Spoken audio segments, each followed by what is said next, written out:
សហការជាមួយខារ៉ាអូខេនេះអស់រយៈពេល15ឆ្នាំខ្ញុំចំណាយយ៉ាងហោចណាស់5លានក្នុងមួយឆ្នាំអំបញ្ញមិញខ្ញុំមិនទាំងបានមើលវិក័យបត្រផងក៏ទូទាត់ប្រាក់30,000សម្រាប់យប់នេះប៉ុន្តែឥឡូវនេះខ្ញុំបែរជាត្រូវថៅកែស្រីខាត់នៅបន្ទប់ទទួលភ្ញៀវដោយសារតែយក Coca-Cola 3 ដបមកហើយត្រូវគិតថ្លៃបើកដប$30អូលោកស៊ូក្រុមហ៊ុន One Sing ឆ្នាំនេះរកស៊ីមិនសូវបានចំណេញទេដឹងបានជាថៅកែធំមកច្រៀងហើយនៅលួចយកភេសជ្ជៈពីក្រៅមកទៀតបើគេដឹងខ្មាស់គេស្លាប់ហើយបងស្រីលាវនេះជា Coca-Cola ដែលផឹកមិនអស់អំបញ្ញមិញយើងសហការគ្នា15ឆ្នាំហើយរាប់អានគ្នាដល់កម្រិតណាហើយ30,000គឺ30,000ថ្លៃបើកដបគឺថ្លៃបើកដបបងប្អូនបង្កើតក៏ត្រូវគិតលុយឲ្យច្បាស់លាស់ដែរលោកកុំបន្ទោសខ្ញុំថានិយាយស្ដីមិនពីរោះអីហាងនេះនៅជិតក្រុមហ៊ុនលោកគ្រាន់តែឆ្លងផ្លូវខ្ញុំក៏ទុកបន្ទប់ប្រចាំឆ្នាំឲ្យលោកដែរបន្ទប់នេះទោះបីជាតូចបន្តិចចាស់បន្តិចប៉ុន្តែអ្នកណាឲ្យលោកចង់បានភាពងាយស្រួលមានតែមកកក់កន្លែងខ្ញុំនឹងយកយល់ដល់មួយចាស់ Coca-Cola 3 ដបបញ្ចុះតម្លៃយក$20ថ្ងៃនេះ$20នេះមួយគឺ scan code បងលុយឲ្យលឿនមកមួយទៀតគឺឲ្យសន្តិសុខដកហូត Coca-Cola ហើយអញ្ជើញថៅកែធំស៊ូចេញទៅគុំនៅទើភ្នែកនៅទីនេះឬបែបនេះបុគ្គលិកក៏នាំគ្នាអន់ក្បាលចុះមានអារម្មណ៍ថាខ្មាស់គេខ្លាំងណាស់អ្នកដំណើរដែលអង្គុយនៅទៅចិត្តនោះក៏សើចចំអកយ៉ាងខ្លាំងស្លៀកពាក់ឡើងសង្ហាសូម្បីតែថ្លៃបើកដប$20ក៏មិនព្រមបង់ដែរមុខក្រាស់មែននឹងហើយនាំបុគ្គលិកមកជប់លៀងច្រើនម្លងនៅយូ Coca-Cola កញ្ចាស់ប៉ុន្មានដមកទៀតគ្មានលុយទេកុំធ្វើជាអ្នកមានគ្មានលុយបងប្រញាប់ចេញទៅទឹកមុខខ្ញុំប្រែជាស្រពោនពេលនោះជាវដែលជាអ្នកហាត់ការទៅមកថ្មីទ្រាំលេងបាននាងកាន់បញ្ជីភេសជ្ជៈយ៉ាងក្រាស់មកថៅកែស្រីយប់នេះលោកស៊ូកំងស្រាក្រហមคล้ายតម្លៃ$1,888ដល់ទៅ50ដបទើបតែទិញភេសជ្ជៈដែលលក់មិនចេញក្នុងឃ្លាំងទាំងអស់លុយ$20នេះគិតធ្វើអីថាច់មនុស្សរមើគុណភេសជ្ជៈលក់មិនចេញស្អីគេលោកស៊ូជួយគ្រប់គ្រងមុខរបរយើងតើគិតថាខ្ញុំចិត្តអាក្រក់មែនទេបានលុយ$20នេះបូករួមទាំងប្រាក់ពិន័យកាត់ចេញពីប្រាក់ខែអញខែនេះ1000ចេញទៅនាងអង្គុយនៅមាត់ទ្វារបន្ទប់ចាស់ដែលលេខទឹកដោយសារតែខ្ញុំឲ្យលុយធីប$100នាងអោនក្បាល3ដងហើយខ្ញុំថាអ្នកមានគុណឥឡូវនេះនាងយកប្រាក់ចំណេញ5លានពីខ្ញុំជារៀងរាល់ឆ្នាំលោកស្រាអន់ឲ្យខ្ញុំគ្រាន់តែលុយ$20ឲ្យសន្តិសុខដេញខ្ញុំហើយថែមទាំងវីក្មេងស្រីដែលនិយាយជំនួសខ្ញុំនៅចំពោះមុខទៀតល្អណាស់បងស្រីលាវរាប់អានគ្នា15ឆ្នាំថ្ងៃនេះចាត់ទុកថាគិតគ្នាដាច់ស្រេចហើយថ្លៃបើកដប$20ខ្ញុំបង់ហើយសល់80ទៀតទិញថ្នាំបំបត្តិការហាមឲ្យក្មេងស្រីនេះទៅហើយដូរភ្នែកឲ្យល្អបន្តិចមើលឲ្យច្បាស់ថាខ្ញុំជានរណាខ្ញុំថាមែនលោកស៊ូមានលុយច្រើនចិត្តទូលាយណាស់ជាវយ៉ាងម៉េចមិនប្រញាប់អរគុណលោកស៊ូដែលឲ្យថ្លៃពេទ្យឯងអញ្ជើញទៅចុះលោកស៊ូថ្ងៃស្អែកក្រុមហ៊ុនជប់លៀងកុំភ្លេចកក់បន្ទប់ទុកជាមុនណាជូនដំណឹងទៅផ្នែកហិរញ្ញវត្ថុបញ្ឈប់រាល់ការសហការនិងការទូទាត់ប្រាក់ជាមួយខារ៉ាអូខេយេសម្យ៉ាងទៀតទៅស៊ើបមើលថាហាង Chingweng Party នៅខាងមុខផ្លូវជារបស់នរណាពេលនេះខ្ញុំអង្គុយនៅក្នុងការិយាល័យហើយបានចេញឯកសារផ្លូវការមួយទៅកាន់លេខាលេសាចែកចាយវាទៅរៀបចំសេចក្តីព្រាងឯកសារផ្លូវការរបស់ក្រុមហ៊ុនទាំងមូលភ្លាមចាស់លោកស៊ូសូមមានប្រសាសន៍ចាប់ពីថ្ងៃនេះទៅរាល់ការទទួលភ្ញៀវការជួបលៀងក្រុមហ៊ុនការជួបជុំអតិថិជនរបស់គ្រប់នាយកដ្ឋានទាំងអស់ក្នុងក្រុមហ៊ុនត្រូវបញ្ឈប់ការសហការជាមួយខារ៉ាអូខេយេទាំងស្រុងរាល់វិក័យប័ត្រដែលចេញដោយយេចាប់ពីថ្ងៃនេះទៅនាយកដ្ឋានហិរញ្ញវត្ថុនឹងមិនទូទាត់របស់លេសញយ៉ាងខ្លាំងបើភ្នែកធំសម្លឹងមកខ្ញុំក្នុងក្រសែភ្នែកដំបូងគឺភ្ញាក់ផ្អើលបន្ទាប់មកក៏មានអារម្មណ៍ត្រេកអរយ៉ាងខ្លាំងដែលមិនអាចទប់បានលោកស៊ូលោកនិយាយមែនឬឈប់តាក់ទងយេទាំងស្រុងម៉េចនាងមានយោបល់សូម្បីតែការទទួលភ្ញៀវប្រចាំឆ្នាំរបស់ផ្នែកទំនាក់ទំនងសាធារណៈក៏មិនទៅដែរទេលោកស៊ូឆ្លាតវៃណាស់ខ្ញុំនឹងទៅចាត់ការឥឡូវនេះក្នុងរយៈពេល5នាទីនឹងផ្ញើទៅកាន់អ៊ីមែលរបស់បុគ្គលិកទាំងអស់លេសស្ទើរតែលោតចេញពីការិយាល័យខ្ញុំមើលក្នុងដ៏រីករាយរបស់នាងចិញ្ចាមរបស់ខ្ញុំកាន់តែជ្រួញសម្លឹងមើលពេញទេនៅក្បែរនោះខ្ញុំក៏កាន់វាក្រោកឈរដើរទៅបន្ទប់ទឹកតែជីទេវតាមានភ្នែកមែនទីបំផុតលោកស៊ូបានឈប់តាក់ទងហាងកេងប្រវ័ញ្ចនោះហើយខ្ញុំទើបតែឃើញអ៊ីមែលរំភើបស្ទើរតែយំនៅកន្លែងធ្វើការអ្នកទាំងអស់គ្នាមិនដឹងទេថាខ្ញុំទ្រាំលំបាកប៉ុណ្ណាលើកមុននាំអ្នកវិនិយោគទៅយេឥឡូវក្នុងចានផ្លែឈើញ៉ាំទៅមានក្លិនផ្អូមមានទឹករំអិលនៅពីលើទៀតខ្ញុំទៅរកថៅកែស្រីលាវដើម្បីដូរនាងបែរជាក្រឡោតភ្នែកដាក់ហើយប្រាប់ថាវាជារសជាតិផ្អាប់ដែលដឹកតាមយន្តហោះពីហៃណានពេលនោះខ្ញុំចង់តែច្របាច់ក៏នាងឲ្យស្លាប់ទេស្ទើរតែធ្វើឲ្យអតិថិជនខឹងអស់ទៅហើយឥឡូវអូមមានអីអ្នកទាំងអស់គ្នាជឿទេថាមីក្រូហ្វូនកញ្ចាស់នោះឆក់លើកមុនជប់លៀងចុងឆ្នាំខ្ញុំច្រៀងបទស្លាប់ក៏ត្រូវតែស្រឡាញ់គឺគ្រាន់តែស្រែកសម្លេងខ្ពស់ភ្លាមបូមាត់ត្រូវឆក់ស្ពឹកអស់កន្លះម៉ោងប្រាប់គាត់ថាពួកយើងជាអ្នកស្រែកធ្វើឲ្យខូចឧបករណ៍ហើយថែមទាំងកាត់លុយពួកយើង$200គ្នាយកស្អី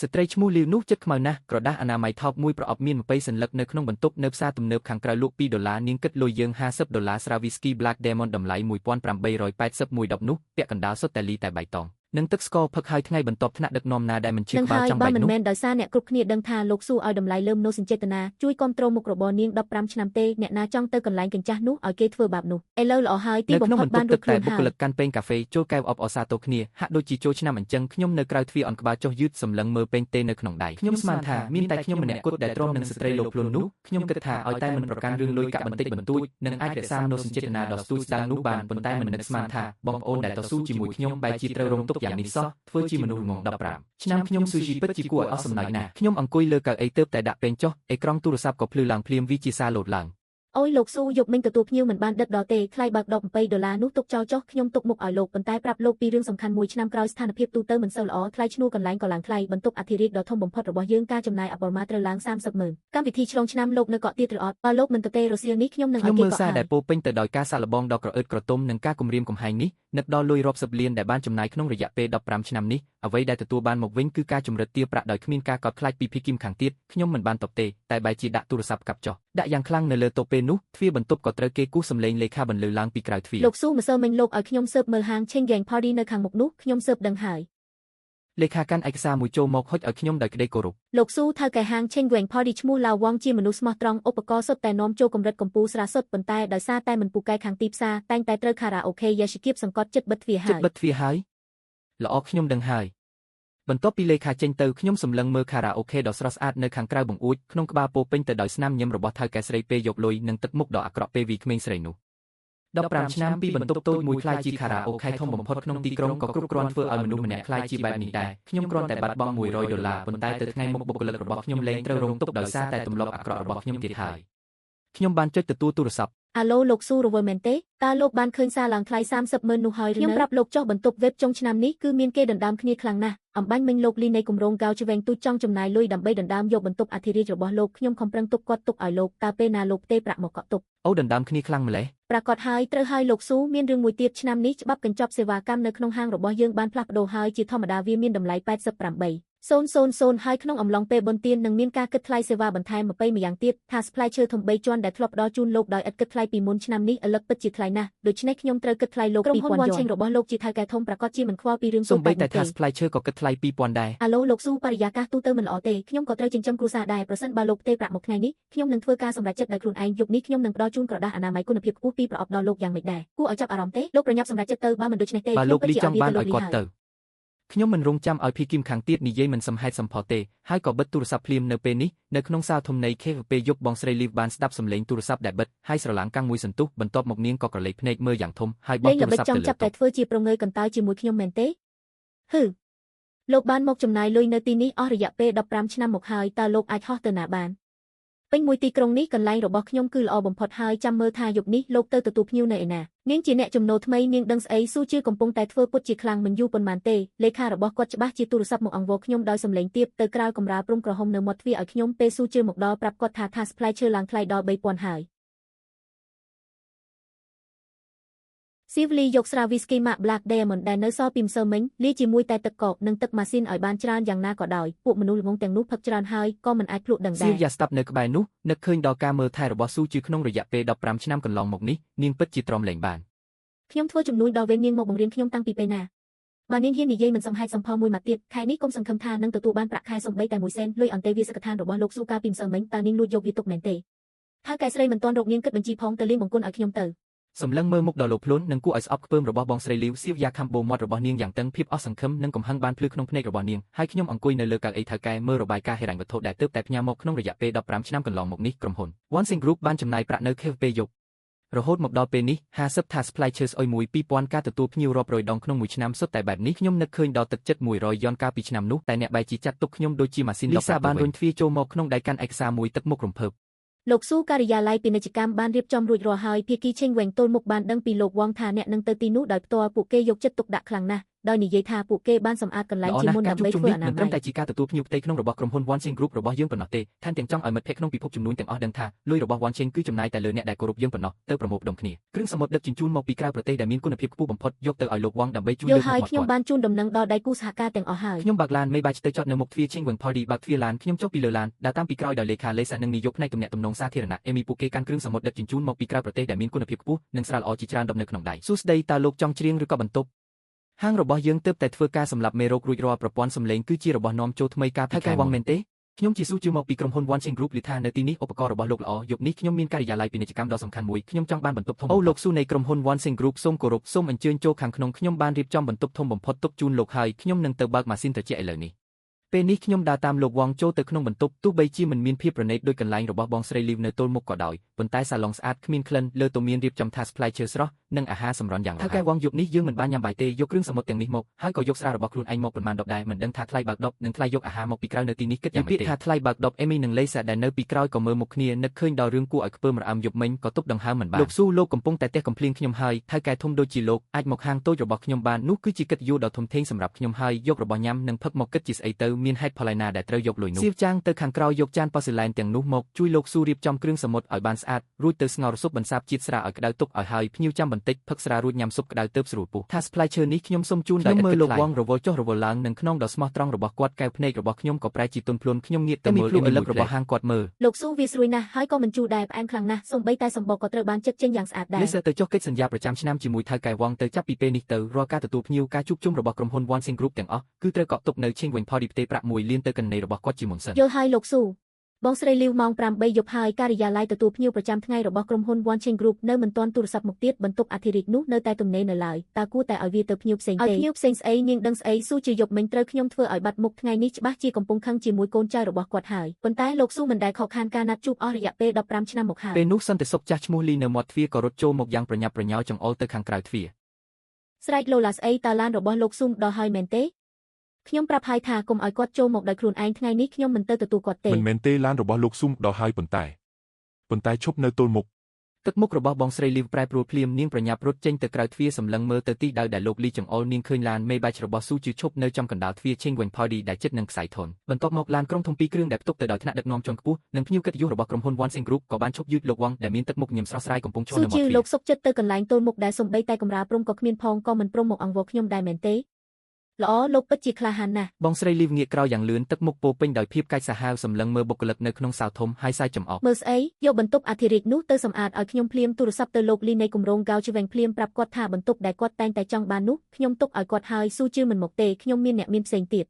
ឈរនៅមុខបង្អួចជាន់ទី2នៃពិធីជប់លៀងពន្លឺផ្កាយសម្លឹងមើលខារ៉ាអូខេពេលយប់នៅទល់មុខផ្លូវកាលពី10នាទីមុនលោកលីដែលជាអ្នកមានថ្មីនៃគម្រោងការងារដីនោះត្រូវបានហុំព័ទ្ធដោយក្រុមប្អូនហើយដើរចូលទៅក្នុងហាងរបស់លីវជីនហ៊ូខ្ញុំដឹងថាលីវជីនហ៊ូច្បាស់ជាគិតថានាងបានរកឃើញអ្នកមានថ្មីដែលអាចជំនួសខ្ញុំបានយ៉ាងល្អឥតខ្ចោះអូលោកលីថ្ងៃនេះលេងសប្បាយណាស់ប្រព័ន្ធសំឡេងនៅក្នុងហាងរបស់យើងគឺល្អបំផុតនៅក្នុងទីក្រុងមកខ្ញុំនឹងដាក់ក្រដាសជូតមាត់នេះនៅលើតុសម្រាប់អ្នកហើយមានស្រោមមីក្រូហ្វូនកម្រិតខ្ពស់នេះដែលខ្ញុំយកមកសម្រាប់បងប្អូនរបស់អ្នកទុកវានៅទីនោះថ្ងៃនេះបងប្អូនសប្បាយចិត្តថៅកែស្រីយកវីកេបត្រមកខ្ញុំនឹងទូទាត់វីកេបាល់ជាមុនសិនដើម្បីកុំឲ្យមានបញ្ហានៅពេលខ្ញុំផឹកច្រើនពេកសូមរងចាំមួយផ្លែតខ្ញុំនឹងឲ្យអ្នកទទួលភ្ញៀវបោះពុំវីកេបាល់5នាទីក្រោយមកស៊ីវយ៉ានៅទទួលភ្ញៀវបានដើរចូលទៅក្នុងបន្ទប់ឯកជនដោយញាប់ញ័រជាមួយនឹងវីកេបាល់ដ៏វែងមួយបងស្រីលីវបានចាប់យកវីកេបាល់នោះហើយប្រគល់វាទៅឲ្យលោកលីដោយដៃលោកលីសូមមើលថ្ងៃនេះអ្នកមានបងប្អូនច្រើនហើយអ្នកចំណាយអស់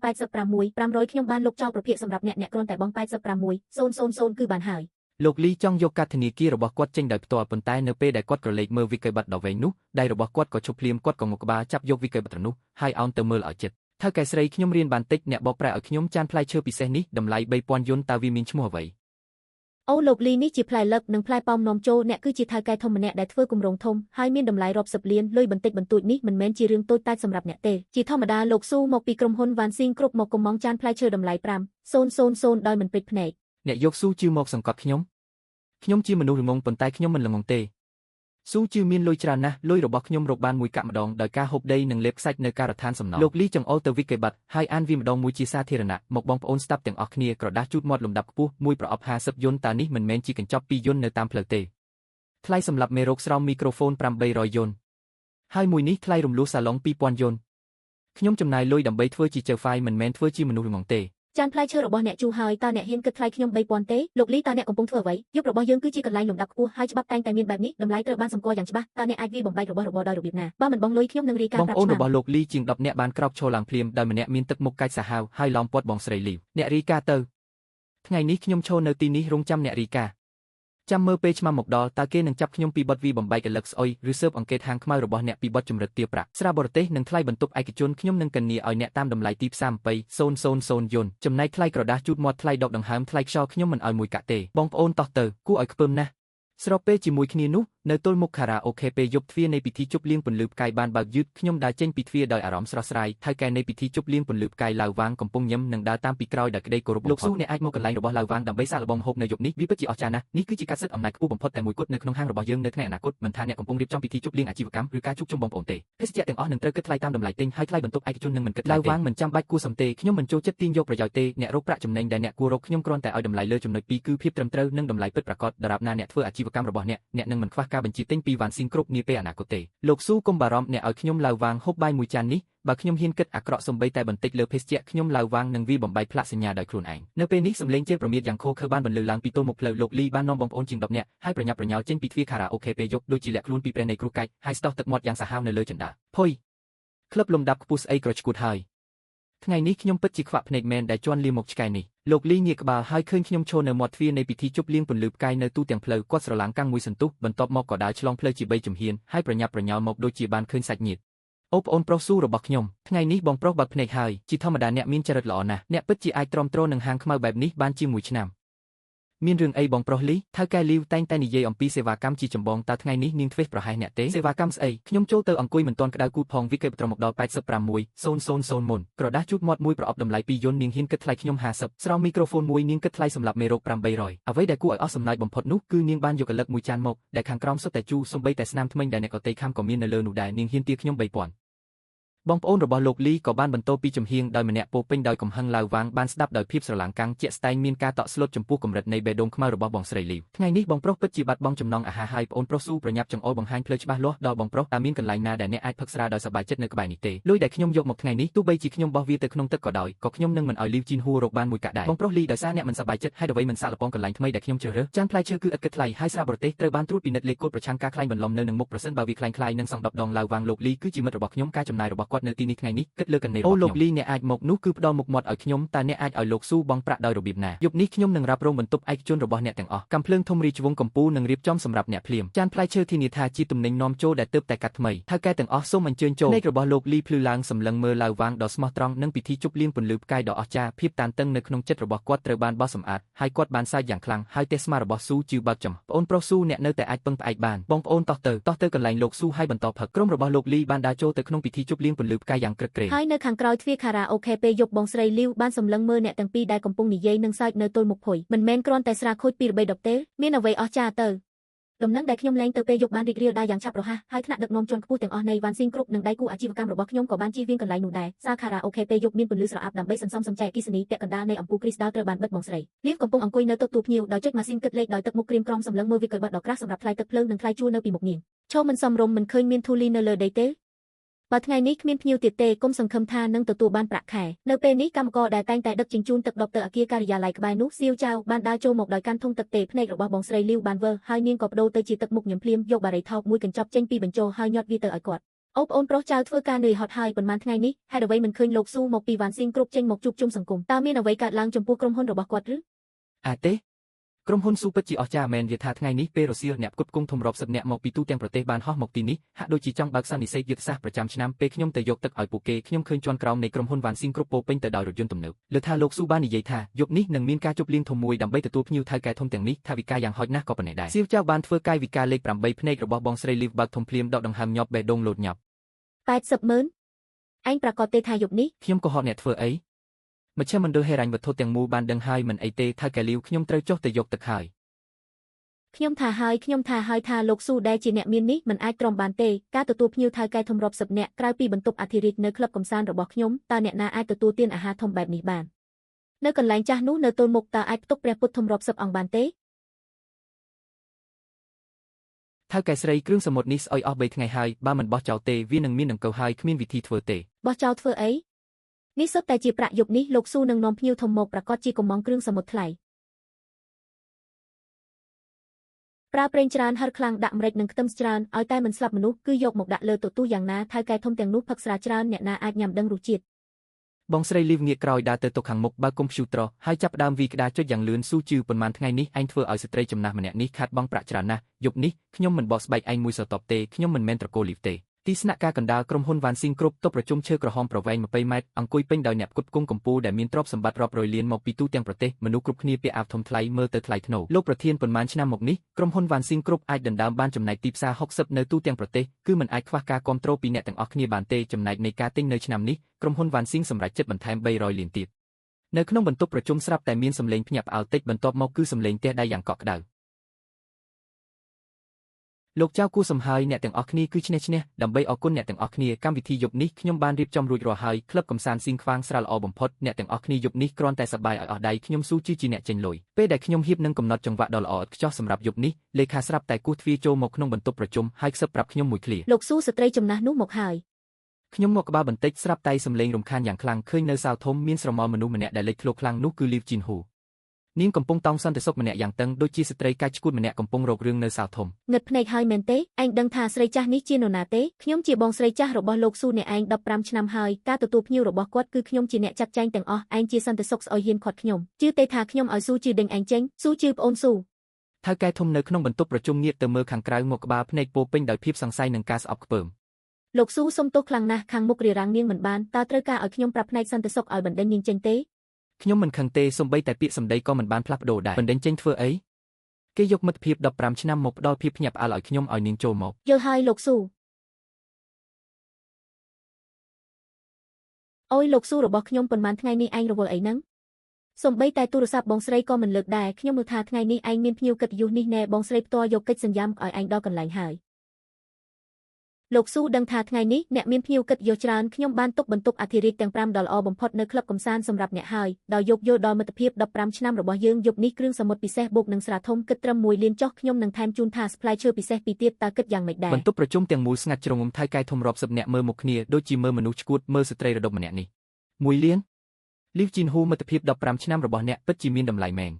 មិនអីទេប្អូនស៊ូអ្នកផ្សេងមក1លានប្រកាសជាមិនបានទេឯងក៏ធ្លាប់ជួបខ្ញុំដែរ លេខាឲ្យលោកប្រធានទាំងអស់មើលតើបងស្រីល្អដែលសហការជាមួយខ្ញុំ15ឆ្នាំនេះធម្មតាប្រព្រឹត្តចំពោះក្រុមហ៊ុនវ៉ាន់ស៊ីងគ្រប់យើងយ៉ាងម៉េច ចាស់លោកស៊ូ អេក្រង់នៅខាងមុខបន្ទប់ប្រជុំភ្លឺឡើងភ្លាមបង្ហាញវិក្កយបត្រប្រើប្រាស់របស់ក្លឹបកំសាន្តដែលត្រូវបានពង្រីកយ៉ាងច្បាស់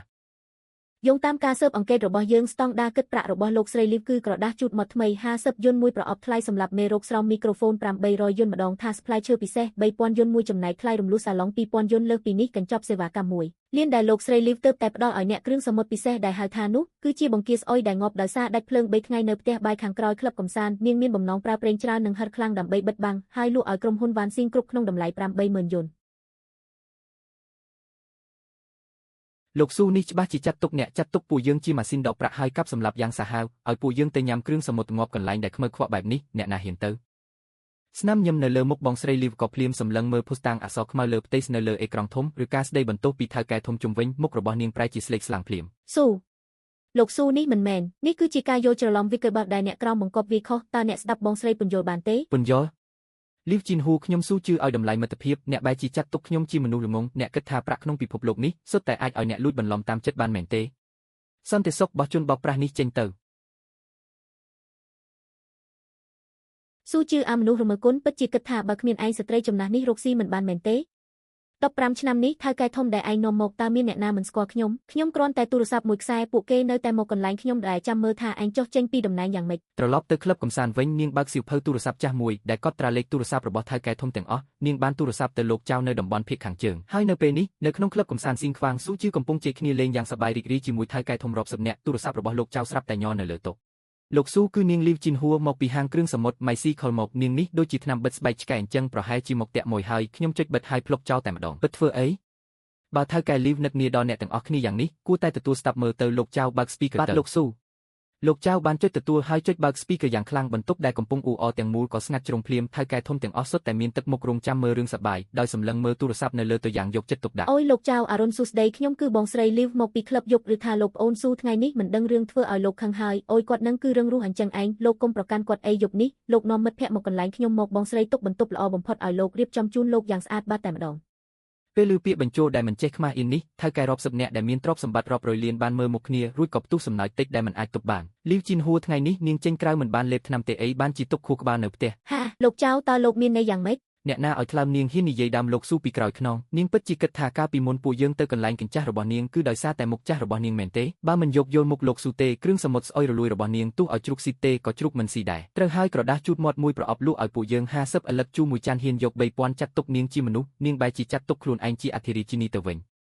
នៅចុងខ្សែទូរស័ព្ទមានសំឡេងដកដង្ហើមធ្ងន់និងញាប់ញ័ររបស់បងស្រីលីវនាងច្បាស់ជាវង្វេងស្មារតីដោយសារការជេរប្រមាថជាស្មោះភាពយ៉ាងទាន់ហន់នេះលោកចៅលោកលីអ្នកទាំងអស់គ្នានៅឯណា ពួកគេនៅកន្លែងខ្ញុំផឹកស្រាពិតមិនលីទឹកលីវជីនហ៊ួភាពស្មោះត្រង់របស់អតិថិជននាងមើលទៅសំបីតែលឹកស្អុយមួយចានក៏មិនស្មើផងខ្ញុំបានធ្វើកាយវិការមួយលោកចៅក៏ចុចបិទទូរស័ព្ទភ្លាមនៅក្នុងបន្ទប់ក៏ផ្ទុះសំណើចនិងសំឡេងចូលកែវយ៉ាងកងរំពងអតិថិជនធំរបស់ក្លឹបយប់ KV ត្រូវដាច់អស់ខ្សែសង្វាក់មូលនិធិត្រូវដាច់យ៉ាងធ្ងន់ធ្ងរហើយបងស្រីលីវមិនត្រឹមតែមិនពិចារណាពីសេវាកម្មរបស់ខ្លួនទេថែមទាំងកាន់តែធ្វើហួសហេតុថែមទៀតពួកឯងនេះជាហាងបោកប្រាស់មែនទេពួកយើងទិញកញ្ចប់ភេសជ្ជៈ199យន់តាម group by ហេតុអីពេលគិតលុយប្រែជា899ទៅវិញស្រែករកអីអាអ្នកក្រចេញមកលេងខេវធ្វើអីពួកឯងខ្វាក់មែនទេ មិនឃើញច្បាប់ក្នុងបន្ទប់ទេអី បងស្រីលីវចង្អុលទៅវិកេបត្រឹមឥតហើយស្រែកយ៉ាងក្រអឺតក្រទុំ199គឺជាថ្លៃបន្ទប់ថ្លៃបើកម៉ាស៊ីន200ថ្លៃខូចខាតមីក្រូហ្វូន100ថ្លៃម៉ាស៊ីនត្រជាក់ក្នុង1ម៉ោង50ហើយនៅមានថ្លៃសេវាកម្មទៀតតម្លៃច្បាស់លាស់បើគ្មានលុយឲ្យទេកុំសង្ឃឹមថាបានចេញនាងធ្វើបាបគេពេកហើយការចំណាយលាក់កំបាំងការគិតប្រាក់ដោយបង្ខំខ្ញុំនឹងថតបង្ហោះលើអ៊ីនធឺណិតដើម្បីលាតត្រដាងនាង លាតត្រដាងឯងចង់រីកាក៏រីកាទៅម៉ែវានៅទីនេះ15ឆ្នាំហើយទាំងផ្លូវងឹតនិងផ្លូវភ្លឺអ្នកណាមិនស្គាល់ខ្ញុំចង់សម្លាប់ខ្ញុំពុកក្មេងពីលឯងនេះជាស្អីប្រញាប់បងលុយហើយចេញទៅ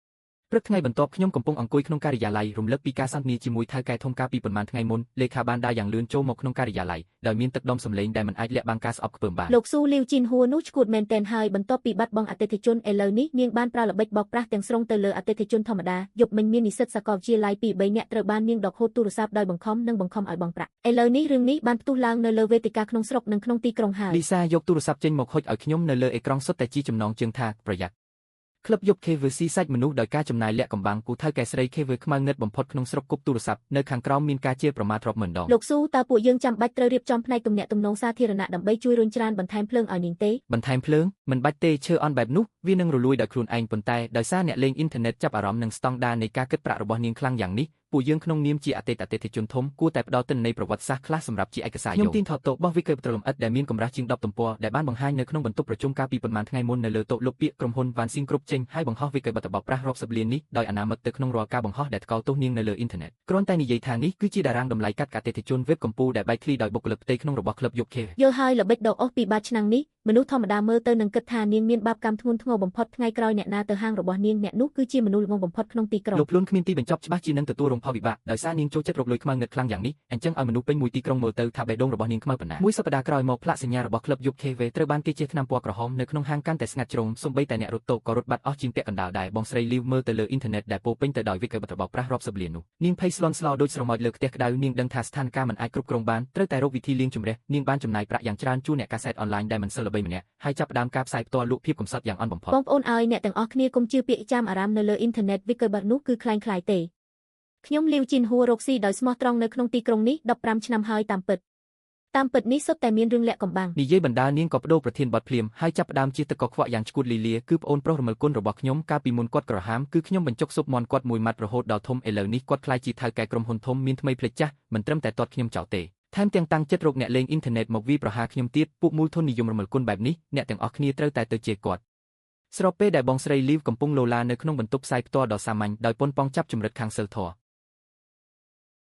លោកស៊ូការអភិវឌ្ឍរបស់ក្រុមហ៊ុនវ៉ាន់ស៊ីងគ្រប់ក្នុងប៉ុន្មានឆ្នាំថ្មីនេះគឺមានការទទួលស្គាល់យ៉ាងច្បាស់ថ្មីនេះក្នុងពិភពចំនួនកំពុងពិភាក្សាអំពីពាក្យថាវិបត្តិទំនុកចិត្តក្នុងនាមជាអ្នកដឹកនាំក្នុងឧស្សាហកម្មនេះនៅក្នុងកិច្ចសហប្រតិបត្តិការសហគ្រាសតើលោកយល់ឃើញយ៉ាងណាចំពោះទំនុកចិត្តរយៈពេលវែងនិងបន្ទាត់ក្រហមនៃអាជីវកម្មទំនុកចិត្តគឺជាទំនិញប្រណិតដែលថ្លៃបំផុតនៅក្នុងអាជីវកម្មប៉ុន្តែគួរឲ្យសោកស្ដាយតែងតែមានអ្នកឆ្លៀតឱកាសថ្នាក់ទាបមួយចំនួនចាត់ទុកទំនុកចិត្តរយៈពេលវែងជាម៉ាស៊ីនដកប្រាក់ដ៏ល្ងង់ខ្លៅឧទាហរណ៍នៅក្នុងឧស្សាហកម្មសេវាកម្មមួយចំនួនមានអ្នកដែលហៅថាដៃគូសហការប្រើប្រាស់ទំនាក់ទំនងជាង10ឆ្នាំយកស្រាខ្លាំងៗលីពណ៌តម្លៃ3យន់ក្នុងមួយដបវេចខ្ចប់ជាទំនិញប្រណិតលក់ក្នុងតម្លៃរាប់ពាន់រាប់ម៉ឺនដងឲ្យអតិថិជនចាស់ដែលគ្រប់គ្រងពួកគេជាយូរមកហើយសូម្បីតែប្រើគ្រឿងផ្សំដែលខូចគុណភាពនិងស្អុយរលួយដើម្បីតបស្នងនៅអ្វីដែលហៅថាទំនាក់ទំនងពេលនិយាយពាក្យនេះចេញមកទោះបីជាក្នុងស្ទូឌីយោស្ងាត់ក៏ដោយប៉ុន្តែសារនៅលើអេក្រង់បានផ្ទុះឡើងភ្លាមទស្សនិកជនទូទាំងបណ្ដាញបានភ្ជាប់ពាក្យសម្ដីរបស់ស៊ូជឺជាមួយនឹងវិកេបបប្រាស់រាប់សិបលានរបស់ក្លឹបយប់ KV ដែលកំពុងពេញនិយមនាពេលថ្មីនេះយ៉ាងស៊ីចង្វាក់មហារីកដែលពឹងផ្អែកលើការបោកប្រាស់អ្នកស្គាល់គ្នាដើម្បីជញ្ជក់ឈាមបែបនេះអាកប្បកិរិយារបស់ក្រុមហ៊ុនវ៉ាន់ស៊ីងគ្រប់មានតែមួយគត់គឺមិនអត់អន់ឲ្យដាច់ខាតទុកឲ្យច្បាប់ទីផ្សារបោះសម្អាតនិងកម្ចាត់មនុស្សដែលគ្មានបន្ទាត់ក្រហមទាំងនេះចេញឲ្យបន្ទាប់ពីបញ្ចប់បទសម្ភាសន៍ខ្ញុំបានជិះឡានមេបាច់ចាក់ចេញមកដល់ចំណតឡានឯកជនរបស់ក្រុមហ៊ុនស្រមោលដ៏ធាត់និងញាប់ញ័រមួយបានស្ទុះចេញពីក្រោយសដងងឹតយ៉ាងលឿន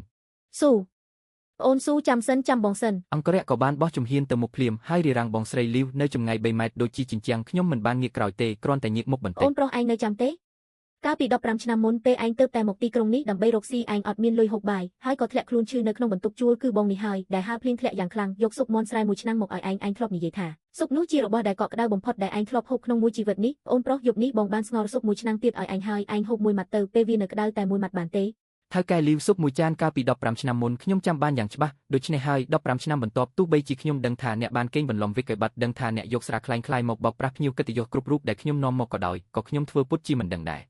15ឆ្នាំមកនេះចំណាយរបស់ក្រុមហ៊ុនវ៉ាន់ស៊ីងនៅខារ៉ាអូខេយេស៊ឺមានជាង30លានបើគិតតាមប្រាក់ចំណេញដ៏ច្រើនសន្ធឹកសន្ធាប់ 300% របស់អ្នកលុយដែលអ្នកយកពីខ្ញុំគឺគ្រប់គ្រាន់ដើម្បីទិញកសិដ្ឋានចិញ្ចឹមមាន់ដ៏ធំបំផុតនៅក្នុងទីក្រុងនេះទៅហើយលីវជីនហួរបំណុលស៊ុបមួយចាននោះខ្ញុំបានសងរួចរាល់ហើយខ្ញុំបានសងអ្នកវិញរាប់ពាន់រាប់ម៉ឺនដងឯណោះ មុខរបស់បងស្រីលីវប្រែជាស្លេកស្លាំងភ្លាមភាពកក់ក្ដៅដែលបានខ្លាញ់បន្លំពីដំបូងត្រូវបានរហែកខ្ទេចខ្ទីភ្លាមហើយសំឡេងរបស់នាងក៏ប្រែជាស្រួ ស៊ូ ល ជាអ្នកមិនអាចដាច់ចិត្តបែបនេះទេនោះគឺជាមនោសញ្ចេតនាតាមមនោសញ្ចេតនាអាចវាស់ដោយលុយបានទេឥឡូវនេះហាងរបស់ខ្ញុំចិត្តបិទទ្វារហើយបុគ្គលិកចង់លោតទឹកសម្រាប់ខ្លួនម្ចាស់បំណុលចង់សម្លាប់ខ្ញុំអ្នកគ្រាន់តែហុចលុយបន្តិចបន្តួចក៏គ្រប់គ្រាន់ដើម្បីសង្គ្រោះជីវិតខ្ញុំដែរហេតុអ្វីអ្នកឃើញខ្ញុំស្លាប់ហើយមិន ខ្ញុំ ជួយ មើលទៅបងស្រីលីវដែលកំពុងតែឡប់សាត់ហើយមិននិយាយអ្វីទាំងអស់គ្រាន់តែឲ្យអ្នកបើកបរនៅក្បែរនោះបើកគូតឡានម៉ៃបាក់នៅខាងក្នុងពោពេញទៅដោយគ្រឿងផ្សំលំដាប់ខ្ពស់ដែលវេចខ្ចប់យ៉ាងស្រស់ស្អាតពងត្រីកាវីយ៉ាលំដាប់កំពូលផ្សិតទ្រព្យខ្មៅដឹកតាមយន្តហោះនិងអំណោយពិសេសដែលផ្ញើមកពីមន្ត្រីជាន់ខ្ពស់មកពីប្រទេសផ្សេងភ្នែកមើលទៅខ្ញុំឥឡូវនេះចង់បានមនោសញ្ចេតនាបែបណាក៏មានដែរអ្នកដែលឆ្លាតជាងអ្នកមានអំណាចនិងឥទ្ធិពលជាងអ្នកកំពុងតម្រង់ជួគ្នាផ្ញើរបស់ដែលថ្លៃជាងស៊ុបមាន់ស្រែរបស់អ្នក10000ដងហេតុអ្វីខ្ញុំត្រូវងាកក្រោយទៅហូបស៊ុបហួសដេលេដែលពោពេញទៅដោយការគិតគូរនិងក្លិនស្អុយរបស់អ្នកបងស្រីលីវហាក់ដូចជាមនុស្សឆ្កួតចង់ស្ទុះទៅមុខប៉ុន្តែត្រូវបានអ្នកបម្រើចាប់ជាប់ធុងរក្សាកម្ដៅនៅក្នុងដៃរបស់នាងបានធ្លាក់មកលើដីហើយទឹកស៊ុបពណ៌លឿងខាប់បានកំពុង នាង ពេញ មនុ ដី ស្សអត់សិទ្ធិសមជាញាក់ឯងមានបានហើយក៏មើលងាយគេឯងនឹងត្រូវរន្ទះបាញ់ ខ្ញុំមិនខ្វល់ពីនាងទេហើយក៏ចូលទៅអង្គុយក្នុងឡានយ៉ាងយឺតអ្នកដែលត្រូវរន្ទះបាញ់គួរតែជាអ្នកដែលយកគុណបំណាច់មកធ្វើជាលក្ខខណ្ឌគំរាមកំហែងលីវជីនហួរចាប់ពីពេលនេះទៅកុំបង្ហាញខ្លួននៅចំពោះមុខខ្ញុំទៀតព្រោះលើកក្រោយខ្ញុំនឹងមិនឲ្យអ្នកឃើញសំបីតែភ្លើងស្តុបឡានរបស់ខ្ញុំកុំមករករឿងឡានម៉ៃបាក់បានចេញដំណើរយ៉ាងរលូនខ្ញុំមើលឡានកិនពីលើស៊ុបមាន់ដ៏ខាប់នោះបងស្រីលីវអង្គុយផ្ទាល់ដីមើលឡានទំនើបរបស់ខ្ញុំបាត់ចេញពីច្រកទ្វារខ្លួនប្រាញ់ញ័រចម្ប្រប់នាងខំប្រឹងក្រោកឈរឡើងយកទូរស័ព្ទចេញមកហើយចុចលេខ1ដោយម្រាមដៃញ័រ លោកនាយកលីបងប្រុសដាផៅថ្ងៃស្អែកគឺជាខួប15ឆ្នាំនៃហាងរបស់ខ្ញុំអ្នកប្រញាប់បញ្ជូនស្រាហែបាវអេនិងម៉ាដេលីចំនួន50កេសមកឲ្យខ្ញុំត្រូវហើយជំពាក់សិនធ្វើតាមច្បាប់ ពេល ចាស់ នេះ ទៅ ខ្ញុំកំពុងអង្គុយក្នុងឡានបិទភ្នែកសម្រាប់ទូរស័ព្ទរបស់លេខានៅកៅអីខាងមុខស្រាប់តែញ័រគាត់មើលលេខអ្នកហៅចូលរួចងាកមកប្រាប់ស៊ូជឿលោកនាយកស៊ូគឺលោកលីដាផៅដែលជាអ្នកចែកចាយស្រាធំជាងគេក្នុងទីក្រុងគាត់ទូរស័ព្ទមកទាំងយប់ជ្រៅប្រហែលជាចង់ស៊ើបសួររឿងអ្វីទទួលទៅបើកស្ពឹកខអូយលេខាលីសុំទោសដែលរំខានយប់ជ្រៅជួយសួរលោកនាយកស៊ូបន្តិចលីវជីនហួរនៅខារ៉ាអូខេយេស៊ឺអំបាញ់មិញនេះដូចជាមនុស្សឆ្កួតអញ្ចឹងឲ្យខ្ញុំផ្ញើស្រាបរទេស50កេសទៅឲ្យនាងទាំងយប់ហើយថែមទាំងសុំជំពាក់ទៀតខ្ញុំគិតថានាងធ្លាប់មានលោកនាយកស៊ូជាអ្នកការពារប៉ុន្តែថ្មីនេះរដ្ឋាអ្នកទាំងពីរឆ្លោះគ្នាទំនិញនេះតើខ្ញុំគួរផ្ញើអត់ខ្ញុំបើកភ្នែកយឺតហើយអោនទៅជិតអេក្រង់ទូរស័ព្ទលោកនាយកលីកណីរបស់ក្រុមហ៊ុនវ៉ាន់ស៊ីងខ្ញុំមិនដែលជំពាក់ទេប៉ុន្តែកណីផ្ទាល់ខ្លួនរបស់លីវជីនហួរមិនមានពាក់ព័ន្ធអ្វីជាមួយខ្ញុំស៊ូជឿឬវ៉ាន់ស៊ីងឡើយអូលោកនាយកស៊ូលោកក៏នៅទីនោះដែរខ្ញុំយល់ហើយតាមពិតមីស្រីស្អុយនេះតែងតែយកឈ្មោះលោកទៅបោកប្រាស់គេនៅខាងក្រៅសោះខ្ញុំលីដាផៅក៏ខ្វាក់ភ្នែកដែរដែលឲ្យនាងជំពាក់ទំនិញចិត្ត1លានពិភពជំនួញមានច្បាប់របស់វាជំពាក់លុយត្រូវតែសងលោកនាយកលីមើលថែទ្រព្យសម្បត្តិខ្លួនឯងឲ្យបានល្អកុំឲ្យគេបោកប្រាស់បានទូរស័ព្ទត្រូវបានកាប់ផ្ដាច់ហើយទូរស័ព្ទរបស់បងស្រីលីវនៅក្នុងចំណតរថយន្តក្រោមដីក៏ភ្លឺឡើងភ្លាមមីចាស់យូនីឥតខ្មាស់លោកនាយកស៊ូទើបតែនិយាយអំបញ្ញមិញនេះតើឯងជាស្អីហ៊ានចង់បានទំនិញទៀតបំណុលជាង900000ដែលឯងជំពាក់អញពីមុនអញនឹងទៅទីឥឡូវនេះ លោកនាយកលីបងប្រុសដាផៅស្ដាប់ខ្ញុំពន្យល់សិន ទូរស័ព្ទត្រូវបានកាប់ផ្ដាច់យ៉ាងតក់ក្រហល់បងស្រីលីវស្ទុះទៅរកឡានបែមម្ចាស់របស់នាងដូចមនុស្សឆ្កួតជន់កែអស់ទំហឹងហើយបើកយ៉ាងលឿនសម្ដៅទៅខារ៉ាអូខេយេស៊ឺក្រោយមកនៅមុខខារ៉ាអូខេយេស៊ឺឡានបែមរបស់បងស្រីលីវបានចាប់ហ្វ្រាំងឈប់យ៉ាងងក់លោកនាយកលីបាននាំកម្មករពាក់អាវយឺតពណ៌ខ្មៅជាង20នាក់កំពុងតែជញ្ជូនឧបករណ៍បំពងសំឡេងនាំចូលដ៏មានតម្លៃបំផុតអេក្រង់ធំនិងស្រាល្បីជាច្រើនកេសឡើងលើឡានយ៉ាងកម្រ ប្លន់ហើយលីដាផៅឯងឈួតទេដាច់ខែមិនទាន់ដល់ថ្ងៃទូទាត់ប្រាក់ផងឯងជញ្ជូនឧបករណ៍ចេញអស់ហើយថ្ងៃស្អែកអញរកស៊ីយ៉ាងម៉េច បើគ្មានលោកនាយកស៊ូជួយជ្រោមជ្រែងទេហាងកញ្ចាស់របស់ឯងនេះសំបីតែបង្គន់សាធារណៈក៏មិនស្មើផងជញ្ជូនទៅជញ្ជូនរបស់ចាស់ចេញឲ្យអស់ទាំងយប់កុំទុកសំបីតែកែវមួយឲ្យនាងក្បួនរថយន្តរបស់លោកនាយកលីបានបើកចេញទៅយ៉ាងលឿនបន្សល់ទុកនៅភាពញញៃបងស្រីលីវអង្គុយផ្ទាល់ដីសក់កន្ទ្រើងកំពុងតែរៀបចំយំយ៉ាងខ្លាំងស្រាប់តែមានសំឡេងសម្រាប់ជើងយ៉ាងញាប់ចេញពីចិនដាហួរអ្នកផ្គត់ផ្គង់បានជញ្ជូនអីវ៉ាន់ចេញពីហាងអស់ទាំងយប់ទៅហើយឯងនៅហ៊ាននិយាយថាលោកនាយកស៊ូនឹងមកបញ្ចូលលុយនៅថ្ងៃស្អែកទៀត តើឯងរៀបចំរួចលុយរត់មែនទេបងប្អូនកុំនិយាយច្រើនជាមួយនាងគ្រាន់តែជាយាយចាស់បោកប្រាស់ម្នាក់ប៉ុណ្ណោះថ្ងៃនេះជាថ្ងៃទី15ហើយយកប្រាក់ខែមុនប្រាក់កម្រៃជើងសារកន្លះខែនេះនិងប្រាក់កក់3000យន់របស់ពួកយើងម្នាក់ចេញមកឲ្យអស់មក កុំប្រាហិង្សាពួកយើងសុទ្ធតែជាមនុស្សស្គាល់គ្នាទេសៀវយ៉ាឯងនៅជាមួយខ្ញុំ3ឆ្នាំហើយឥឡូវនេះក្នុងកណេរបស់ខ្ញុំពិតជាគ្មានលុយមែនពួកឯងទុកពេលឲ្យខ្ញុំមួយយប់សិនខ្ញុំធានាថាថ្ងៃស្អែកនឹងរកឲ្យគ្រប់ស្អីបើមិនឲ្យលុយទេថ្ងៃនេះវាបំបាក់ឆ្អឹងឯងមិនខានឆែកខ្លួននាងទៅសោឡាននិងកាបូបរបស់នាងច្បាស់ជាមានលុយ ចំណែកឯនៅក្នុងការិយាល័យក្រុមហ៊ុនវ៉ាន់ស៊ីងពេលនេះខ្ញុំកំពុងសម្លឹងមើលអេក្រង់កាមេរ៉ាសុវត្ថិភាពដ៏ធំនៅលើជញ្ជាំងយ៉ាងស្ងៀមស្ងាត់នៅលើអេក្រង់គឺជារូបភាពច្បាស់ត្រែតនៃបងស្រីលីវដែលកំពុងត្រូវបានគេវាយដំនិងទាញចុះទាញឡើងនៅក្នុងសាលខារ៉ាអូខេលោកនាយកស៊ូដូចដែលលោកបានរំពឹងទុកការសម្រុកមកទារបំណុលរបស់អ្នកផ្គត់ផ្គង់បានបង្កឲ្យមានការភ័យស្លន់ស្លោដល់បុគ្គលិកដោយផ្ទាល់ឥឡូវនេះនាងកំពុងប្រឈមមុខនឹងកង្វះខាតសាច់ប្រាក់យ៉ាងហោចណាស់800,000អំបញ្ញមិញនេះនាងបានបញ្ចាំនាឡិកាមាសនៅលើដៃរបស់នាងទើបអាចសុំពន្យាពេលបាន3ម៉ោងពីបុគ្គលិកដើម្បីម៉ែយ៉ែមដែលធ្លាប់តែរកលុយបានលឿនហើយចាត់ទុកអតិថិជនជាមនុស្សល្ងងគឺច្បាស់ជាគ្មានលុយសុទ្ធនៅក្នុងដៃទេធនាគារបានកាត់ផ្តាច់ប្រាក់កម្ចីរបស់នាងតែឥឡូវនេះនាងនឹងទៅណា កន្លែងបដូរប្រាក់ក្រោមដីនៅភាគខាងត្បូងទីក្រុងបងឡុងនោះគឺជាកន្លែងតែមួយគត់នៅក្នុងទីក្រុងដែលអាចឲ្យខ្ចីប្រាក់នៅកណ្ដាលអធិបតេយ្យបានប៉ុន្តែច្បាប់គឺខ្ចី9សង្ដប់3ដែលជាការប្រាក់កាប់ឈាមជូនដំណឹងទៅវាងចាស់នៅផ្នែកសន្តិសុខបងឡុងគឺជាមនុស្សឆ្លាតវៃក្នុងពិភពងឹតដែលប្រុងប្រយ័ត្នបំផុតលីវជីនហួរចង់ខ្ចីលុយនេះច្បាស់ជានឹងយកឈ្មោះខ្ញុំទៅបោកគាត់មិនខានវាងចាស់ដឹងថាត្រូវទទួលទូរស័ព្ទរបស់បងឡុងនៅក្នុងកាមេរ៉ាសុវត្ថិភាពបងស្រីលីវបានលួចចេញពីទ្វារក្រោយនៃខារ៉ាអូខេយ៉ាងត្រដាប់ត្រដួសស្ទាក់តាក់ស៊ីមួយគ្រឿងនៅភ្លើងងឹតមួយហើយបង្ខំអ្នកបើកបរយ៉ាងខ្លាំងឲ្យបើកទៅភាគខាងត្បូងទីក្រុងលីវជីនហួរម៉ាស៊ីនកិនសាច់ដែលខ្ញុំបានបង្កើតសម្រាប់អ្នកដោយផ្ទាល់ដៃត្រូវបានបើកដំណើរការហើយឡានតាក់ស៊ីបានឈប់ងក់នៅមុខកន្លែងលេងប៊ីយ៉ាក្រោមដីដ៏អាតកំបាំងមួយនៅ នៅភាគខាងត្បូងទីក្រុងហើយបងស្រីលីវបានរត់ចូលទៅក្នុងបន្ទប់ក្រោ ប ម ង ដី ឡុង ទាំង ជួយ ដ សង្គ្រោះបន្ទាន់ខ្ញុំត្រូវការសាច់ប្រាក់1លានឥឡូវនេះការប្រាក់បងគិតមិនក៏បានដែរ ថៅកែលីវឯងគិតថាខ្ញុំធ្វើសប្បុរសធម៌មែនទេហាងកញ្ចាស់របស់ឯងទើបតែត្រូវលីដាផៅរើចេញទាំងយប់បុគ្គលិកកំពុងបិទទ្វារទីបំណុលដំណឹងនេះបានលេចជពេញផ្លូវបាត់ទៅហើយតើឯងយកអ្វីមកបញ្ចាំជីវិតរលួយរបស់ឯងមិនមានតម្លៃ1លានទេ បងឡុងកុំស្ដាប់ពាក្យចាមអារាមខាងក្រៅវាគ្រាន់តែជាចំនួនផ្ទៃក្នុងបន្តិចបន្តួចប៉ុណ្ណោះតើបងស្គាល់ប្រធានស៊ូនៃក្រុមហ៊ុនវ៉ាន់ស៊ីងគ្រប់ទេគាត់ជាប្អូនធំរបស់ខ្ញុំទើបតែញ៉ាំបាយជាមួយគាត់ថ្ងៃនេះឲ្យតែខ្ញុំអាចឆ្លងផុតយប់នេះប្រធានស៊ូនឹងវិនិយោគ10លានមកឲ្យខ្ញុំនៅថ្ងៃស្អែកបើបងមិនហ៊ានឲ្យខ្ញុំខ្ចីគឺបងមិនទុកមុខឲ្យប្រធានស៊ូទេ សកម្មភាពរបស់បងឡុងបានឈប់ឈ្មោះរបស់ស៊ូជឺនៃក្រុមហ៊ុនវ៉ាន់ស៊ីងគ្រប់គឺជាបំរាមដាច់ខាតទាំងក្នុងផ្លូវងឹតនិងផ្លូវភ្លឺបងឡុងក្រឡេកភ្នែកមើលហើយយកទូរស័ព្ទនៅលើតុយកប្រធានស៊ូមកសង្កត់ខ្ញុំមែនទេបានខ្ញុំមានលេខទូរស័ព្ទផ្ទាល់របស់ប្រធានវ៉ាងនៃផ្នែកសន្តិសុខក្រុមហ៊ុនវ៉ាន់ស៊ីងគ្រប់ដោយសារឯងស្និទ្ធស្នាលជាមួយប្រធានស៊ូខ្ញុំនឹងទូរស័ព្ទទៅបញ្ជាក់បន្តិចមិនហួសហេតុពេកទេមែនទេបេះដូងរបស់បងស្រីលីវស្ទុះដល់បំពង់ក៏ភ្លាមប៉ុន្តែនាងជឿជាក់ថាស៊ូជឺជាមនុស្សដែលនឹកឃើញមនោសញ្ចេតនាចាស់ទោះបីជាឆ្លោះគ្នាយ៉ាងណានៅពេលថ្ងៃក៏គាត់មិនអាចបំផ្លាញកេរ្តិ៍ឈ្មោះរបស់នាងនៅចំពោះមុខពួកម៉ាហ្វីយ៉ាបានដែរ ឥឡូវនេះទៅ អាឡូប្រធានវ៉ាងរំខានពេលយប់ជ្រៅហើយខ្ញុំចង់សួរបន្តិចលីវជីនហ៊ូម្ចាស់ខារ៉ាអូខេយេស៊ឺនៅកន្លែងខ្ញុំនាងចង់ខ្ចីលុយ1លានហើយថែមទាំងនិយាយថានាងជាបងស្រីធម៌របស់ប្រធានស៊ូហើយប្រធានស៊ូនឹងវិនិយោគឲ្យនាងតើរឿងនេះជាការពិតទេនៅចុងម្ខាងទៀតនៃទូរស័ព្ទខ្ញុំកំពុងឈរនៅពីក្រោយវ៉ាងចាស់ដោយលើកកម្រាមដៃពីរឡើងដោយគ្មានទឹកមុខហើយធ្វើកាយវិការកាត់ផ្ដាច់វ៉ាងចាស់យកភ្លាមបងឡុងប្រធានស៊ូឲ្យខ្ញុំប្រាប់បងពីម៉ាត់ទី1វ៉ាន់ស៊ីងមិនមានការពាក់ព័ន្ធអ្វីជាមួយស្ត្រីម្នាក់នេះទេទី2អាគារខារ៉ាអូខេយេស៊ឺគឺជាទ្រព្យសម្បត្តិសម្ងាត់របស់ក្រុមហ៊ុនវ៉ាន់ស៊ីងគ្រប់នៅពេលដែលកិច្ចសន្យាជួលផុតកំណត់នៅថ្ងៃពុធសប្តាហ៍ក្រោយយើងនឹងយកទីតាំងនោះមកវិញភ្លាមហើយបណ្ដេញចេញសូម្បីតែឆ្កែមួយក្បាលក៏មិនទុកដែរទូរស័ព្ទត្រូវបានកាត់ផ្ដាច់ជើងរបស់បងស្រីលីវទុនដូចមីភ្លាមផាំងនាងលុតជង្គង់នៅលើដីហើយខ្ទប់មាត់ដោយភាពភ័យរន្ធត់ មិនអាចទេផ្ទះនេះជារបស់ស៊ូជឺយ៉ាងម៉េចទៅតើគាត់ទិញអាគារនេះនៅពេលណា ហ៊ានយកឈ្មោះប្រធានស៊ូមកបោកប្រាស់អញហាងរបស់អញទេផ្ទះក៏បាត់បង់ឥឡូវអញគ្រាន់តែជាមនុស្សស្លាប់ប៉ុណ្ណោះបងឡុងបានឲ្យសញ្ញាទៅបរិសសាច់ដុំ2នាក់នៅក្បែរនោះបរិសសាច់ដុំក៏ដើរទៅមុខភ្លាមហើយសង្កត់បងស្រីលីវយ៉ាងតឹងនៅលើតុបងឡុងបានតែកិច្ចសន្យាស្លាប់រស់ពណ៌ក្រហមមួយនៅលើមុខរបស់នាងបុគ្គលិករាប់សិបនាក់នៅខាងក្រៅកំពុងរងចាំហែកឯងចង់បានលុយដើម្បីសង្គ្រោះជីវិតចុះហត្ថលេខាបញ្ចាំផ្ទះតែមួយគត់ដែលមានឈ្មោះឯងការប្រាក់បុកការប្រាក់ចុះហត្ថលេខាទៅយកលុយហើយចេញទៅបើមិនចុះហត្ថលេខាយប់នេះអញនឹងដោះសម្លៀកបំពាក់ឯងឲ្យអស់ហើយបោះឯងទៅមុខបុគ្គលិករបស់ឯងបងស្រីលីវសម្លឹងមើលកិច្ចសន្យាដែលអាចធ្វើឲ្យនាងខ្សែធននាងញាប់ញ័រយកបិចក្នុងភាពភ័យខ្លាចយ៉ាងខ្លាំងនាងបានផ្តិតមេដៃពណ៌ក្រហមស្រស់យកកាបូបដែលពេញដោយលុយ1លានហើយរត់ត្រដាប់ត្រដួសទៅកាន់ខារ៉ាអូខេយេស៊ឺយកទៅទាំងអស់ទៅពួកឯងជាខ្មោចក្រីក្រដែលមិនធ្លាប់ឃើញពិភពលោកពិតជាគិតថាលីវជីនហ៊ូខ្ញុំមិនអាចយកលុយចេញបានមែនទេ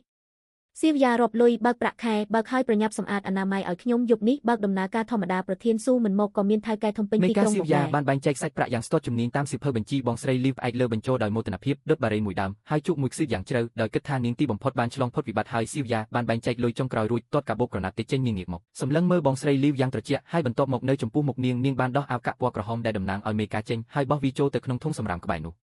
ះបងប្អូនស្រីលុយបានហើយតោះយើងទៅធ្វើការឲ្យថៅកែដែលសំបីតែអតិថិជនចាស់15ឆ្នាំក៏អាចចាត់ទុកដូចជាជ្រូកដើម្បីកាប់សម្លាប់យូរឬឆាប់នឹងត្រូវរន្ទះបាញ់ពួកឯងធ្វើអីយកលុយហើយនៅតែចង់ទៅទៀតយប់នេះអ្នកណាជាអ្នកលើកចានអ្នកណាជាអ្នកកំដរផឹកថ្វាយលុយនេះគឺជាលុយដែលឯងយកជីវិតទៅខ្ចីការប្រាក់ខ្ពស់អ្នកណាហ៊ាននៅទីនេះកំដរឯងស្លាប់បងប្អូនពិធីជប់លៀងស៊ីងខ្វាងនៅទល់មុខថ្ងៃនេះរើបុគ្គលិកប្រាក់ខែគោគុណនឹង2តោះយើងទៅជ្រកកោនជាមួយប្រធានស៊ូនិងប្រធានបានមិនដល់2នាទីផងខារ៉ាអូខេយេស៊ឺទាំងមូលបានដើរចេញអស់គ្មានសល់ចំណែកឯខារ៉ាអូខេពិធីជប់លៀងស៊ីងខ្វាងពេលនេះមានភ្លើងភ្លឺចិញ្ចាចនៅមាត់ទ្វារមានចតឡាន Rolls-Royce មេបាច់និង Porsche ពេញសហគ្រិនធំតូចក្នុងទីក្រុងនេះចេញចូលមិនដាច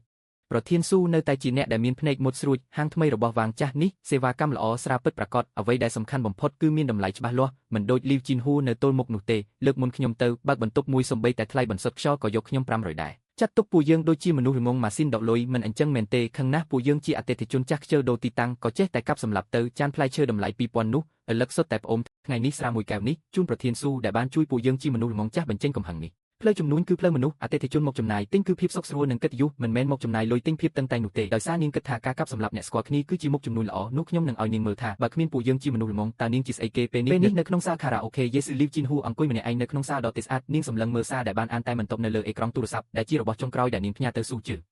គាត់ក្រោកឈរដើរទៅក្រោយបញ្ជោចង់ចាក់ទឹកមួយកែវសម្រាប់ខ្លួនឯងពេលបើកក្បាលរ៉ូប៊ីណេមានតែសំឡេងគ្រូចម្រៃមួយហ្វូមនេះសុទ្ធតែពួកមើលងាយគេគាត់ព្យាយាមបោសសម្អាតសាវធំប៉ុន្តែគ្រាន់តែអោនចុះក៏វិលមុខគាត់មិនបានញ៉ាំអីត្រឹមត្រូវ2ថ្ងៃហើយម្សិលមិញទៅជំពាក់មីកញ្ចប់នៅហាងងាយស្រួលត្រូវបុគ្គលិកចំណាំបានហើយបដិសេធភ្លាមហើយកែលាវលុយថ្លៃបាក់10រៀលរបស់អ្នកគិតសិនទៅគាត់បានត្រឹមទៅកាយធុងសម្រាមនៅផ្លូវក្បែរនោះរកឃើញហាំប៊ឺគឺកន្លះដែលគេខំហើយអង្គុយញ៉ាំយ៉ាងត្រេកត្រអាលក្នុងផ្លូវតូចពេលនោះទូរស័ព្ទក៏រត់គាត់ស្មានថាស៊ូជីបដូរចិត្តតែតាមពិតគឺឡៃដេផោលឺយេញហលុយ900000ដែលឯងជំពាក់អញដល់កំណត់ថ្ងៃនេះហើ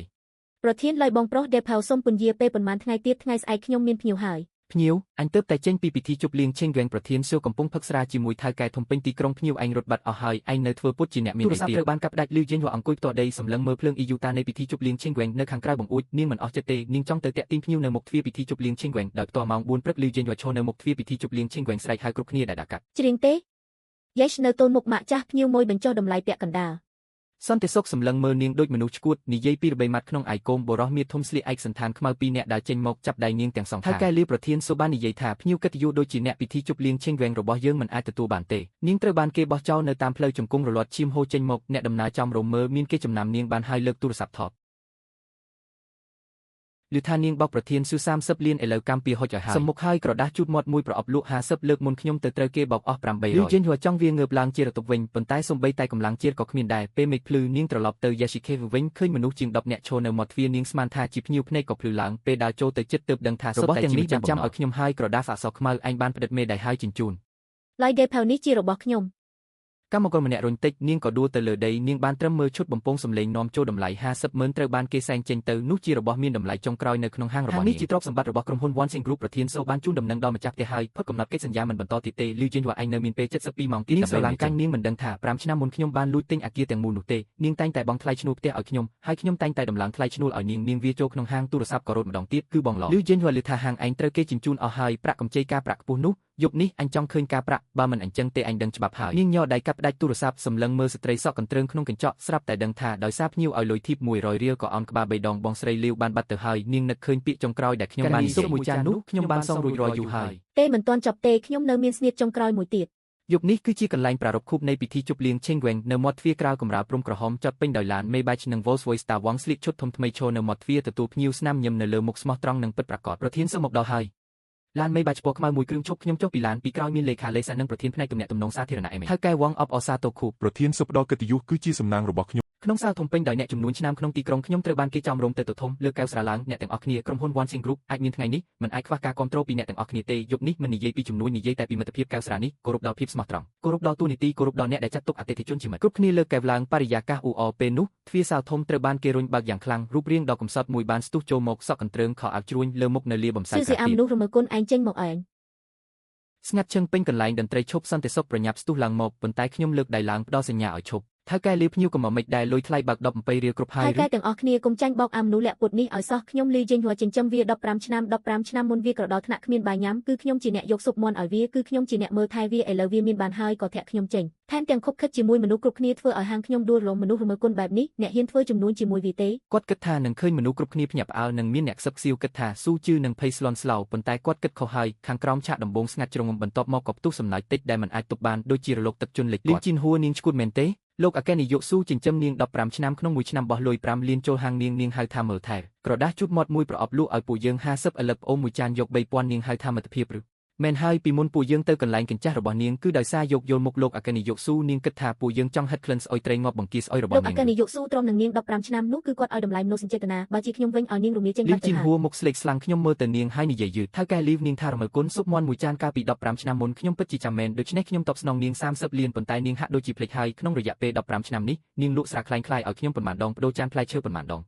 ខ្ញុំដើរទៅមុខមួយជំហានលីវជីនហួរថយក្រោយដោយមិនដឹងខ្លួននាងថាខ្ញុំធ្វើឲ្យហាងនាងរលំទេលីវជីនហួរអ្នកដែលធ្វើឲ្យនាងរលំគឺខ្លួននាងផ្ទាល់គឺភាពលោភលន់របស់នាងភាពគិតខ្លីរបស់នាងចាត់ទុកអតិថិជនដែលទុកចិត្តនាងគ្រប់គ្នាជាមនុស្សល្ងងខ្ញុំគ្រាន់តែលែងជួយនាងទីមនុស្សគ្រប់គ្នាដែលនៅទីនោះនិយាយដោយសម្លេងដែលគ្រប់គ្នាអាចជឿថាអ្នកទាំងអស់គ្នាខ្ញុំស៊ូជឿថ្ងៃនេះសូមនិយាយនៅទីនេះការទទួលភ្ញៀវទាំងអស់របស់ក្រុមហ៊ុន One Sing ទៅថ្ងៃមុខទៅតែកន្លែងដែលមានតម្លៃច្បាស់លាស់ទំនិញពិតប្រាកដប៉ុណ្ណោះអាជីវកម្មកាប់ឈើបែបនេះពួកយើងមិនប៉ះពាល់ទេហើយក៏មិនអនុញ្ញាតឲ្យដៃគូសហការប៉ះពាល់ដែរសម្លេងទេដៃលាន់នៅដូចរន្ទះលីវជីនហួរនៅចង់និយាយអ្វីទៀតប៉ុន្តែសន្តិសុខបានចាប់ដៃនាងហើយបោះចេញទៅក្រៅទ្វារតែម្ដងនាងងើបក្បាលឡើងឃើញមនុស្សរបស់បងឡុងកំពុងឈរនៅត្រើយម្ខាងផ្លូវសម្លឹងមើលនាងដោយទឹកមុខទៅឆៅកែលីវចូលកន្លែងឯកជនដោយគ្មានការអនុញ្ញាតរំខានអ្នកជំនួយល្បីបំណុលនេះបូកថែម20,000ទៀតយប់នេះពួកយើងត្រូវតែឃើញការប្រាក់បើមិនអញ្ចឹងទេនាងដឹងច្បាប់ហើយទ្វាររបស់ Starlight Party បានបិទនៅពីក្រោយនាងសម្លេងតន្ត្រីបន្លឺឡើងម្ដងទៀតសម្លេងសាច់សប្បាយលេចចេញតាមចន្លោះទ្វារនាងក្រោកឈរឡើងដើរខ្ចាក់ទៅទីដៅ KTV យេស៊ឺត្រឡប់មក KTV យេស៊ឺវិញនាងក៏ឃើញយ៉ាស្លៀកសម្លៀកបំពាក់ធ្វើការថ្មីស្រឡាងនៅលើផ្លាកឈ្មោះមានបោះពុំថាអ្នកគ្រប់គ្រងទូទៅរបស់ Starlight Party នៅពីក្រោយនាងមានប្រធានសន្តិសុខអ្នកកែសម្រួល រសម្លេងអ្នករត់តូសុទ្ធតែជាអ្នកដែលនាងធ្លាប់កាត់ប្រាក់ខែនិងជាប្រមាថ យ៉ាងម៉េចមកមើលរឿងកំ pl របស់ខ្ញុំឬ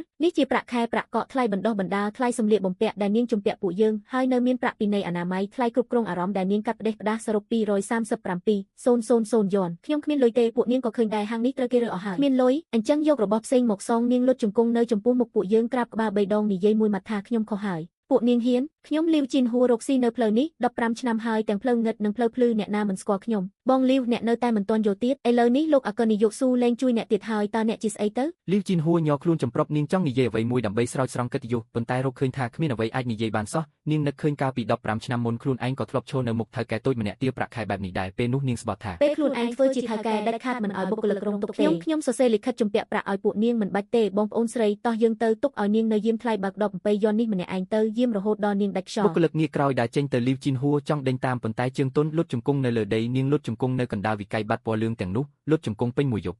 ពេលមេឃភ្លឺឡានម៉ៃបាក់ពណ៌ខ្មៅមួយគ្រឿងឈប់នៅមាត់ទ្វារខ្ញុំមិនបានចុះពីឡានទេគ្រាន់តែញៀកមុខមើលនាងហើយកែលីវនៅលើដីត្រជាក់ណាស់ស៊ូជឿខ្ញុំចាញ់ហើយនាងមិនបានចាញ់ខ្ញុំទេនាងចាញ់ថ្លៃបើកដប7 យន់នោះចាញ់ឥលឹកប្អូន 3000 យន់ចាញ់ភាពលោភលន់ដែលចាត់ទុកគុណបំណាច់ជាកូនអុកខ្ញុំរុញទ្វារចុះមកអង្គុយចောင်းហុកនៅពីមុខនាងបន្ទាប់មកយកនាមបានមួយសន្លឹកចេញពីហោប៉ៅដាក់នៅលើដីនៅពីមុខនាងភោជនីយដ្ឋានខ្វះអ្នកលៀងចានម្នាក់ប្រាក់ខែ 3000 ផ្ដល់កន្លែងស្នាក់នៅលោកអគ្គនាយកស៊ូលោកអាណិតខ្ញុំឬ